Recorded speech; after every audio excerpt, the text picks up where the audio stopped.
분들하고 인사합니다. 잘 오셨습니다. 예, 잘 오셨습니다. 여러분, 사랑하는 사람과 헤어져 본 경험이 있으신가요? 아마 누구나 그런 스토리를 가지고 계실 겁니다. 다시 만날 수 없는 이별이라면 참 가슴이 아프겠죠.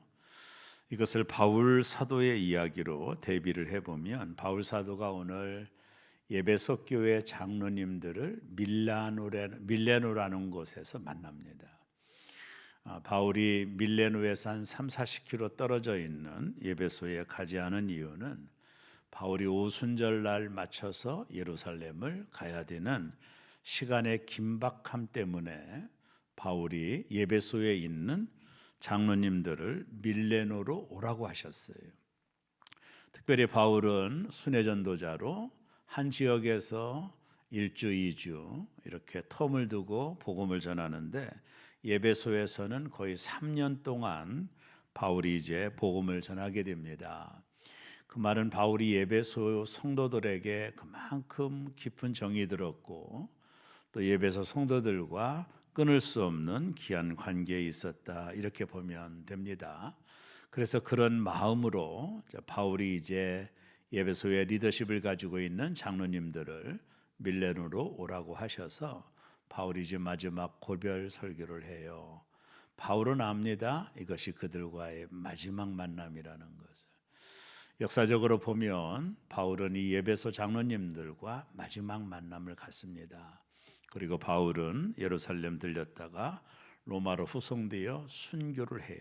그러니까 오늘 이 시점이 3년 동안 목회하며 온통 정이 들었던 사랑하는 예배소 교회 장로님들과의 마지막 만남이었습니다.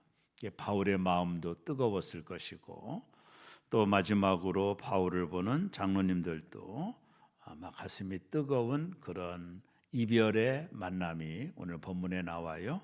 그래서 사도행전 20장 이 본문은 바울의 유언 설교이며 마지막 설교라고 보는 유명한 장면입니다. 오늘 바울이 오늘 본문을 통해서 지난주도 다뤘지만은 밀레노에 있는 장로님들이 이제 예배소에 있는 장로님들이 밀레노에 왔을 때 그 해변가에서 이들을 만납니다. 제가 성지순례 갔을 때 바울이 장로님들을 만났던 밀레노 해변을 가본 적이 있어요. 그 아름다운 비치가 있는 그런 장소인데, 거기서 아마 장로님들을 마지막으로 만나요. 왜냐하면 헤어지고 바울은 배를 타고 예루살렘으로 갔기 때문에 그렇습니다. 근데 바울이 밀레노에서 예배소 교회 장로님들과 어떤 말씀을 마지막으로 나누느냐 하면, 지난 시간에 살펴보았듯이 장로님들에게 이런 말을 합니다. 내가 3년 동안 모든 겸손과 눈물로 목회를 했습니다. 바울이 3년 동안 목회한 자신의 감정을 표현해요. 내가 모든 겸손과 눈물로 목회했습니다. 아마 사실이죠. 그리고 나서 유대인의 관계로 인한 시험을 제가 3년 동안 잘 참았습니다. 유대인들이 나를 넘어뜨리려고 하고 나를 무너뜨리려고 하는 유대인들의 관계가 있었지만, 내가 인내하며 그것도 잘 참고 3년 동안 모든 겸손과 눈물로 내가 목양을 했습니다. 이렇게 장로님들에게 말을 합니다. 그리고 나서 우리가 지난 시간에 말씀했던 것처럼, 나는 내가 달려갈 길과 주 예수께 받은 사명 곧 하나님의 은혜의 복음을 정하는 일을 마치려 하면은 나의 생명조차 조금도 귀한 것으로 여기지 않습니다. 이 복음을 전하는 일에 이 생명이 필요하다면 나는 능히 생명을 바칠 수 있는 사람입니다라면서 바울이 지난 시간에 예배소에 오신 장로님들에게 말씀을 드리죠. 그리고 나서 오늘 바울 사도가 예배소 교회에서 오신 장로님들에게 몇 가지, 바울이 이제 떠나면서 예배소 교회를 잘 목양해 달라고 하는 마음을 가지고 몇 가지 목양적인 교훈을 오늘 본문은 하고 있는데 그 내용이 무엇인지를 살펴보도록 하겠습니다. 우리 다 같이 28절을 큰 소리로 읽겠습니다. 여러분은 자기를 위하여 또 온 양떼를 위하여 삼가라. 성령이 그들 가운데 여러분을 감독자로 삼고 하나님이 자기 피로 사신 교회를 보살피게 하셨느니라. 바울이 예배소에서 오신 장로님들에게 무슨 말씀을 하냐면 양떼를 위하여 삼가라 이렇게 말했습니다. 장로님들, 내가 떠날 텐데 다시 예배소 교회로 가실 텐데 성도들을 양떼를 위하여 삼가해라. 삼가라는 말은 프로세코라고는 헬라어 단어를 썼는데 주의하다, 경계하다라고 하는 그런 단어가 담겨져 있는 겁니다. 하나님께서 장로님들을 교회의 감독자로 세우셨기 때문에 하나님의 교회를 잘 보살피면서 주의하고 그리고 경계해야 된다. 이렇게 권면을 하고 있습니다. 그러면서 바울이 이런 얘기를 해요. 하나님이 자기 피로 사신 교회라고 말했습니다. 바울 사도가 예배소 교회가 바울이 세운 교회도 아니요, 예수 그리스도께서 십자가에 달려 죽으심으로 그 피값으로 세운 교회라는 거예요. 우리 새롬교회도 마찬가지입니다. 우리 새롬교회도 누구의 교회가 아니라 예수님이 2000년 전에 십자가에 달려 죽으신 그 피값으로 오늘 새롬교회가 있는 줄로 믿습니다. 이 땅의 모든 교회는 주님의 피값으로 세운 교회예요. 우리가 사도행전을 계속 연구하다 보면 사도행전 초반절에 오순절 마가다락방에서 성령 받은 자들이 교회라고 하는 이 공동체를 형성하잖아요. 이 교회를 예수님께서 피값으로 세운 곳, 교회는요 예수님의 피값으로 세운 것이에요. 그것이 지상에는 모든 교회의 중요한 원리입니다. 주님의 피값의 결과로 교회가 세워진 거예요. 이 교회는, 이 땅에는 모든 교회는 하나님이 자기 피로 사신 교회다. 그래서 교회의 가치와 교회의 중요성이 있는 거예요. 사람이 세운 것이 아니라 예수 그리스도의 피값의 결과로 교회가 세워졌다. 우리 새롬교회가 예수님의 피값으로 교회가 세워졌기 때문에 예배소 교회 장로님들 제 말 들어보세요. 당신들이 이제 예배소 교회로 가면 양떼를 위하여 주의하고 이단들이 들어오지 않게 경계하고 당신들 자신이 믿음 떨어지지 않도록 주의하고, 이런 말을 바울 사도가 하고 있는 겁니다. 그래서 당신들을 교회의 감독자로 세웠다. 하나님의 피값으로 세운 교회를 치리하라고, 목양하라고 당신들을 감독자로 세웠으니까 당신들은 양떼를 위하여 주의해야 되고 경계해야 된다. 이 말을 바울 사도가 하고 있는 것입니다. 그래서 감독자로 주의하고 경계하려면 오늘 바울이 먼저는 자신을 잘 관리해야 된다라는 거예요. 감독자인 당신들이 자신을 잘 관리를 해야 된다. 자기 관리가 필요하다라는 거예요. 리더십을 가진 관리자는, 감독자는 자기 관리가 무너지면 안 됩니다. 여러분, 교회가 어려움을 당하는 이유가 뭐예요? 담임 목사님이나 장로님들이 자기 관리가 안 되어 사람들에게 실망을 주기 때문이거든요. 그러니까 특별히 감독자들은 자기 관리를 하는 일에 철저하게 해야 됩니다. 이것이 대단히 중요한 거예요. 그래서 말 한마디라도 함부로 하면 안 되고 은혜로운 말을 하고, 함부로 어떤 분은 막 욕도 하는데 그러면 안 된다라는 거예요. 감독자는, 하나님이 세우신 감독자는 자기 관리가 철저해야 된다라는 거예요. 어떻게 보면 목회자나 장로님들은 투명 어항 속에 있는 것과 똑같아요. 우리의 말 한마디, 행동 하나를 모든 성도들이 보고 있는 겁니다. 마치 어항 속에 있는 물고기 같아요. 그렇기 때문에 자기 관리가 대단히 중요합니다. 저도요, 쓰레기 버리러 갈 때도 양복은 입지 않지만 추리닝 멋있게 차려입고 쓰레기 버리러 갑니다. 그것이 아무것도 아닌 것 같더라도 누군가가 나를 보고 있기 때문이지요. 그래서 목사에게 실망하지 않도록 제가 운동할 때도 꼭 6시 넘어서 운동합니다. 왜냐하면 안 보이거든요. 저녁에 활동합니다. 여러분 모르셨죠?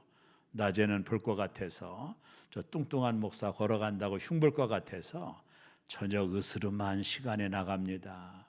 어디로 가는지 모르죠. 저 논바닥 한 바퀴 돌고 옵니다. 왜냐하면 낮에 가면 또 아이고 그래서 그리고 5시 퇴근 이전에는 절대로 운동하지 않습니다. 5시 넘어서 운동을 하더라도 하고 내 관리가 필요하니까요. 그 나를 위한 것뿐만 아니라 성도들이 관리자들을 감독자들을 눈여겨 보기 때문에 그렇습니다. 여러분 또 교회 얘기가 있는데 제가 서산에서 목회할 때인데요. 오늘 성질 급한 목사님이 차를 가지고 교인들을 태우고 운전을 했어요. 봉고차를 가지고 한참 가는데 갑자기 차가 뛰어오니까 이렇게 나오니까 목사님이 자기도 모르게 도구 새끼 그랬답니다.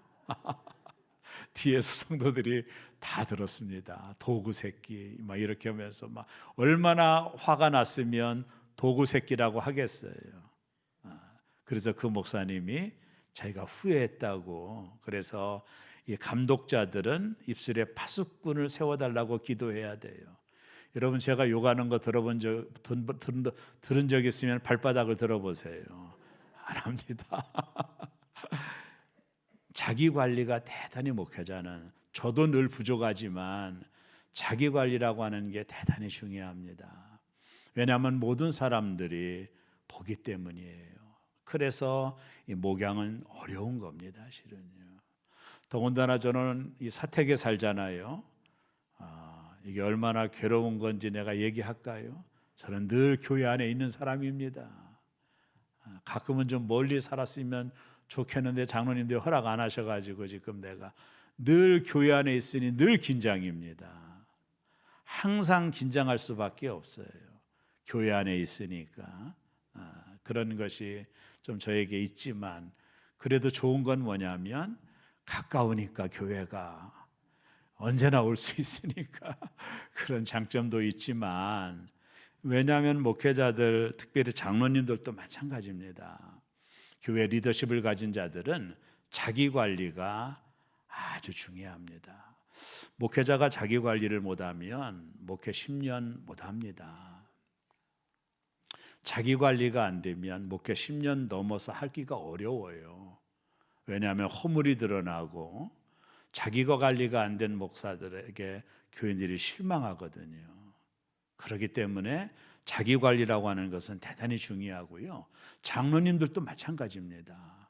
여러분 장로님들도 자기 관리를 잘 하셔야 돼요. 이게 리더십을 가진 자들이 자기를 살피는 것, 교인들에게 실망감을 주지 않게 하는 것, 교인들이 목사를 보고 장로님들을 보고 실망하지 않게 하기 위하여 끊임없는 자기 관리가 필요한 거예요. 그래야 오랫동안 목회할 수 있는 거예요. 그것이 감독자들이 가지고 있어야 될 마음의 태도라고 봐요. 물론 저도 아직 부족하지만 그래도 내 자신을 향하여 철저하게 말 한마디라도 그리고 행동 하나라도 함부로 하지 않죠. 여러분 목사가 성도들로부터 들은 얘기를 강단에서 다 내뱉으면 교회는 뒤집어집니다. 들은 얘기는 제가 듣고 끝나거든요. 아내한테도 얘기하지 않습니다. 그래야 교회가 평안하지. 이런저런 얘기 다 들려오는 걸 강단에서 막 까버리고 호통치고 혼내고 한들 그게 어찌 은혜롭겠어요. 그러니까 자기 관리라고 하는 것이 중요한 거예요. 이게 저는 목회를 30년 넘게 했기 때문에 그래도 어느 정도 노하우가 있는데 젊은 목회자들은 실수를 많이 할 수 있거든요.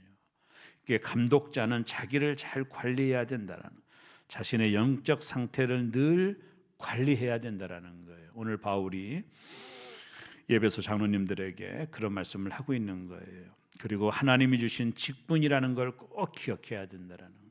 하나님이 당신들을 교회 감독자로 세웠다라고 하는 위임받은 직분이라는 것을 기억하라는 거예요. 하나님이 당신들을 하나님의 핏값으로 세운 교회에 직분자로 위임을 해줬다라는 거예요. 이 사실을 알아야 됩니다. 그리고 나서 바울이 이제 에베소 교회에 여러 가지 일어날 것이라고 또 얘기를 해요. 이게 이제 현대 교회에서 일어나는 일들을 바울이 얘기하고 있는데, 먼저는 외부적인 시험이 있을 거라는 거예요. 교회에. 오늘 바울이 에베소 교회에서 장로님들에게 그런 말 하거든요. 외부적인 시험이 있을 것이다. 그것이 무엇인지 29절을 함께 살피겠습니다. 내가 떠난 후에 사나운 이리가,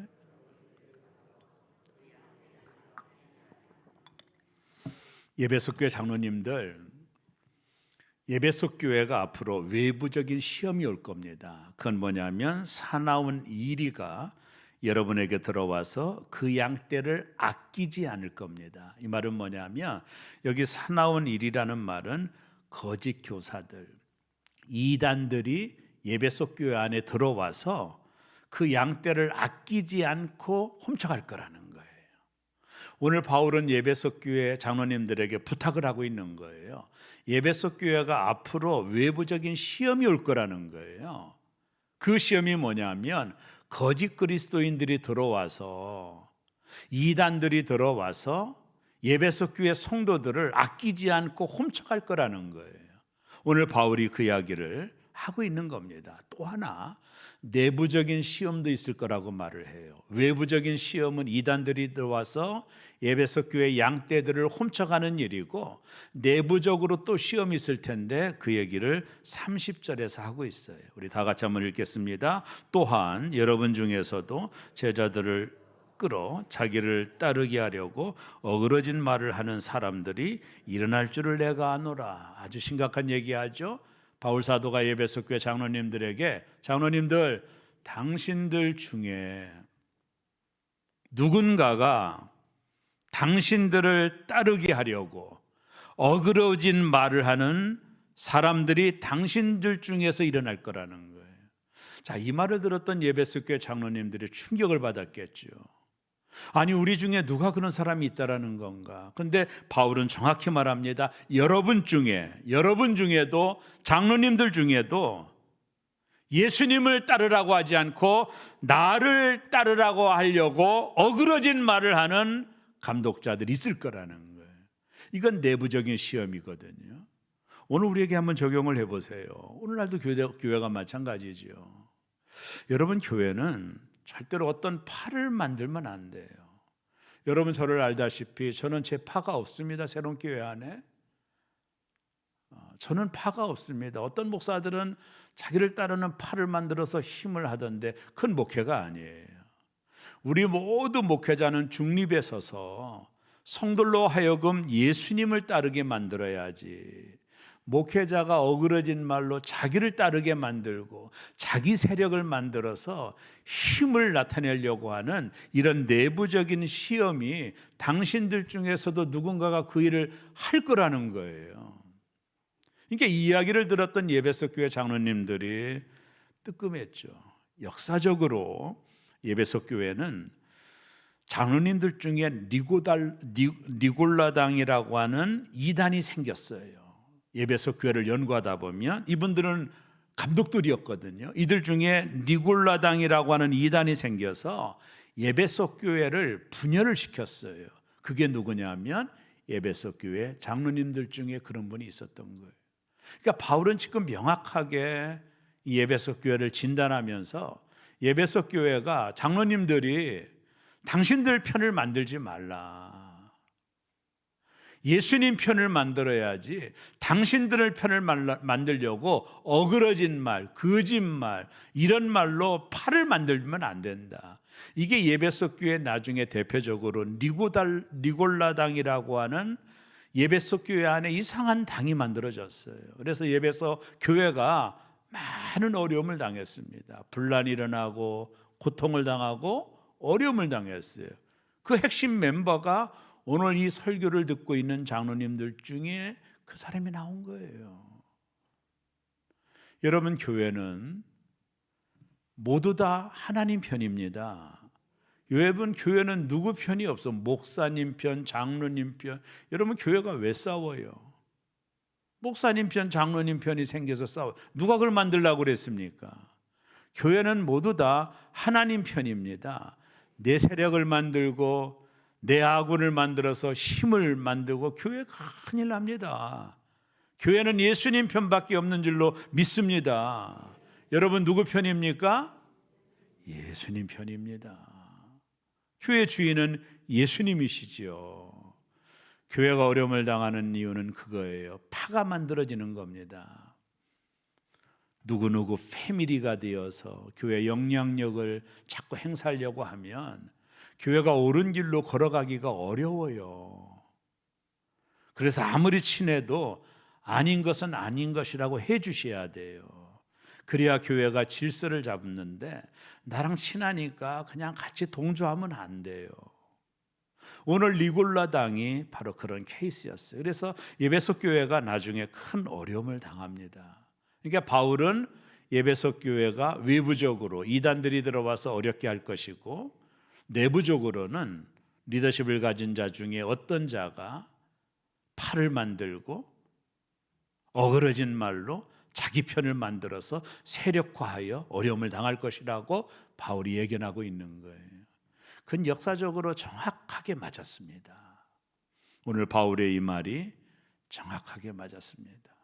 여러분, 우리가 교회가 질서를 잡으려고 할 때 아닌 것은 아무리 친해도, 저 사람하고 나하고 아무리 친해도 아닌 것은 아니라고 하셔야 돼요. 진리 안에서 볼 때 아닌 것은 아니라고 할 줄 알아야 돼요. 나랑 친하니까 그냥 좋은 게 좋은 거라고 하면 교회가 질서를 잡을 수가 없어요. 여러분, 교회는 모두 다 예수님 편입니다. 우리 새롬교회는 파가 없는 줄로 믿습니다. 아멘. 우리 모두 누구 팝니까? 예수님 팝니다. 목사 팝니까? 아닙니다. 예수님 팝니다. 교회가 진리 되시는 예수님과 하나가 되고 연합을 되고, 교회가 고민하는 것은 주님의 뜻이 무엇인지를 끊임없이 기도해보고, 하나님의 뜻이 아니라면 아무리 친한 사람이 뭐라고 해도 아니면 아닌 거라고 얘기를 해야 돼요. 그래야 교회가 질서를 잡아가고 하나님 기뻐하시는 교회의 모습들을 형성해 갈 수가 있는 거예요. 제가 오랫동안 목회하면서 이런 부분들을 많이 경험을 했어요. 우리 새로운 교회는 없지만 전에 있던 교회에 너무나도 어려웠어요. 너무나도 110년 된 교회인데 장로님 한 분의 고구마 줄기처럼 다 따라와요. 아들, 며느리, 3대, 4대까지 예수를 믿으니까 이게 하나의 패밀리가 되어버렸어요. 그래서 그 교회는 고구마 줄기가 4개 있습니다. 4개. 거기에 다 패밀리가 되어 있어요. 그리고 그들끼리 모이고 어떤 것들을 주장하고 영향력을 행사하려고 하고, 그러니까 교회가 아무리 애를 써도 부흥하기가 어려워요. 부흥할 수가 없어요. 자기들 패밀리로 끌어들이려고 하고, 그러니까 교회가 건강하게 성장하기가 너무나도 어려워요. 그런 것들을 많이 경험을 해봤습니다. 오늘 바울이 장로님들에게 2가지 부탁을 하죠. 에베소 교회가 앞으로 외부적인 시험이 올 거다. 거짓 이단들이, 영지주의자들이 들어와서 내가 전한 복음을 흐릴 거다. 조심해야 된다. 2번째는 당신들 중에 교인들을 어그러진 말로 꼬여서 팔을 만드는 사람도 있을 것이다. 그것이 에베소 교회에 나중에 니골레 당으로 나오게 되는 거예요. 그래서 오늘 바울이 31절에, 오늘 우리가 성경을 좀 깊이 보죠. 31절을 한번 읽어보겠습니다. 그러므로 여러분이 일깨어 내가 3년이나 밤낮 쉬지 않고 눈물로 각 사람을 훈계하던 것을 기억하라. 장로님들, 내부적으로 외부적으로 이런 일이 앞으로 일어날 텐데, 내가 그래서 에베소 교회에서 목회하면서 3년 동안 밤낮 쉬지 않고 눈물로 각 사람을 훈계하던 것을 기억하라. 내가 눈물을 뿌려서 당신들을 훈계했던 것을 기억해라. 그렇게 하면 안 된다라고 밤낮 쉬지 않고 눈물로 여러분들을 훈계한 것을 기억하고 여러분들도 그와 같이 해야 된다라고 바울 사도가 에베소 교회 장로님들에게 마지막 유언의 권면을 하고 있는 거예요. 교회를 복음 안에서 하나 되게 하기 위해 여러분을 일깨워 3년 동안 내내 눈물로 훈계한 것을 기억하고 여러분들도 교회 가시면 그렇게 하셔야 됩니다. 나처럼 하셔야 됩니다. 내가 밤낮 쉬지 않고 눈물로 각 사람을 훈계하던 것을 기억하셔서 여러분들도 리더십을 가진 장로님들이니까 내가 떠나면 에베소 교회에 돌아가서 그렇게 해 주십시오. 이렇게 바울이 권면하고 있는 거예요. 그리고 바울은 아주 재미난 간증을 또 합니다. 이어서 33절에서 35절 연결해서 다 같이 읽습니다. 내가 암의 은이나 금이나 의복을 탐하지 아니하였고 여러분이 아는 바와 같이 이 손으로 나와 내 동행들이 쓰는 것을 충당하여 범사에 여러분에게 모범을 보여준 바와 같이 수고하여 약한 사람들을 돕고 또 주 예수께서 친히 말씀하신 바 주는 것이 받는 것보다 하심을 기억하여야 할지니라. 바울이 나는 은이나 금이나 의복을 탐하지 않았다라는 거예요. 그 당시 에베소라고 하는 지역은 무역 도시로서 금이나 은, 이 장신구들이 상당히 발달된 곳이었어요. 그래서 누구나 돈이 있으면 금반지도 끼고 또 은반지도 끼고 또 좋은 의복을 입는 것이, 그 치장하는 것이 에베소라고 하는 지역의 유행이었어요. 근데 바울이 뭐라고 말해요? 나는 은이나 금이나 의복을 탐하지 않았다. 이게 참 중요한 거예요. 여러분 목회자나 장로님들이 명품 좋아하고 그것으로 치장하고 그러지 않았다라는 거예요.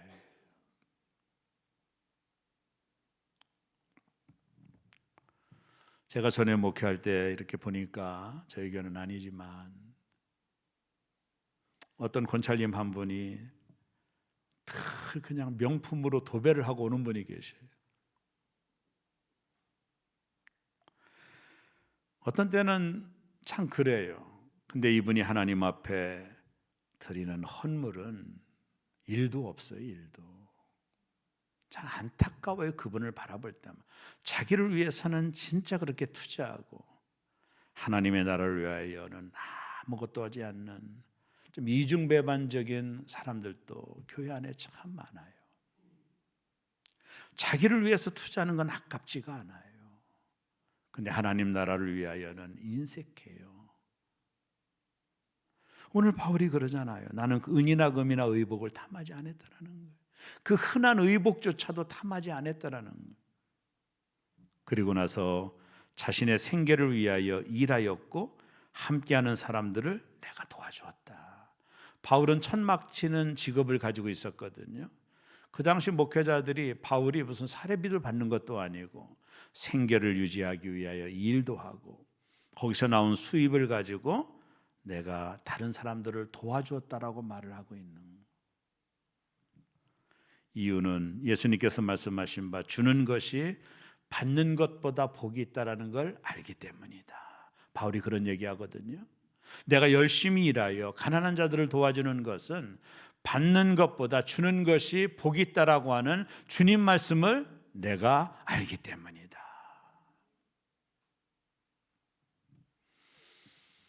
이 땅에는 부자와 가난한 자가 있어요. 부자는 자기밖에 모르는 자가 부자고 진짜 가난한 자는 자기밖에 모르는 거예요. 진짜 부자는 베풀고 나누는 삶을 살아가는 사람들입니다. 그게 진짜 부자입니다.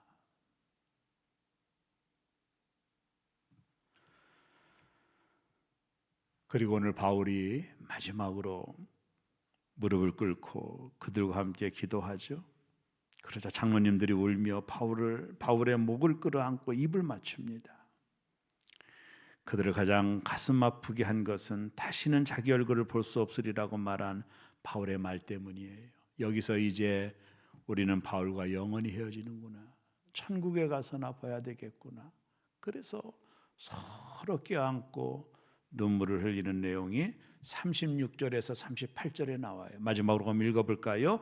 이 말을 한 후 무릎을 꿇고 그 모든 사람들과 함께 기도하니 다 크게 울며 바울의 목을 안고 입을 맞추고 다시 그 얼굴을 보지 못하리라 한 말로 말미암아 더욱 근심하고 배까지 그를 전송하니라. 이제는 바울이 배를 타고 예루살렘으로 가는 겁니다. 마지막 밀레노에서 이별을 한 겁니다. 여러분, 이 세상의 모든 교회는 다 문제를 가지고 있어요. 몇 가지 이유 때문입니다. 그 중에 하나가 이 교회라고 하는 공동체가 사단이 공중 권세를 잡고 있는 이 세상의 교회가 존재하기 때문입니다.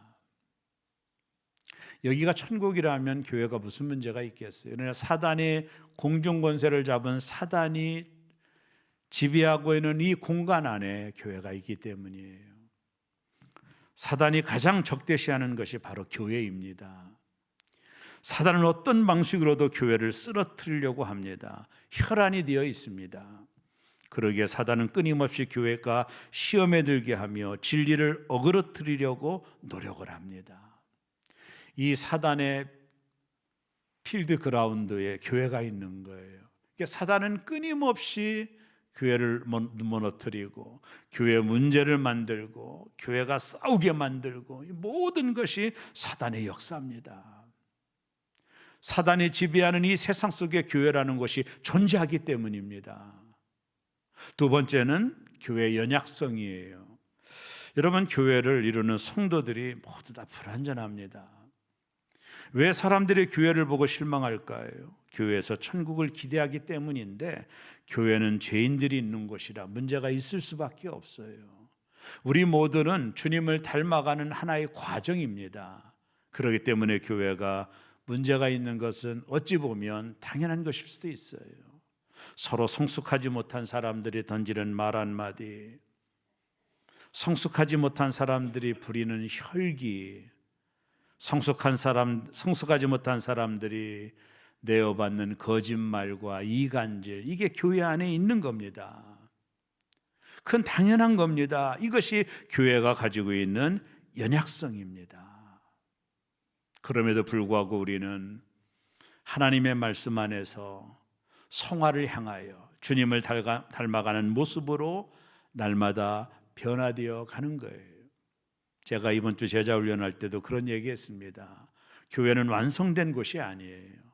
여전히 주님을 닮아가는 공동체의 성도들이 모여있는 곳이에요. 완전한 곳은 아닙니다. 여기는 저도 마찬가지입니다. 하나님의 말씀을 통해 날마다 성숙되어 그리스도의 장성한 분량에 이르기까지 여전히 진행형으로 가는 것이 교회예요. 그래서 교회 안에 연약한 사람들이 있으면 좀 더 참아주고, 비난하거나 조롱하지 말고, 아직 믿음이 연약한 것이니까 여러분이 이해해주고, 저들이 믿음으로 잘 자리매김하고 성장할 수 있도록 옆에서 도와주고 협력해 주시고 응원해 주셔야 되는 거예요. 그래서 새로운 교회가 아름다운 교회 공동체를 만들어 가야 되는 겁니다. 오늘 바울은 어찌 보면 이 말씀은 목회자나 장로님들에게 주시는 말씀일 수 있고, 넓게는 우리 모두에게 주는 말씀이라고 봐요. 하나님이 나에게 주신 직분, 당신의 피값으로 세운 교회에 리더십을 주셨다면 스스로 조심하고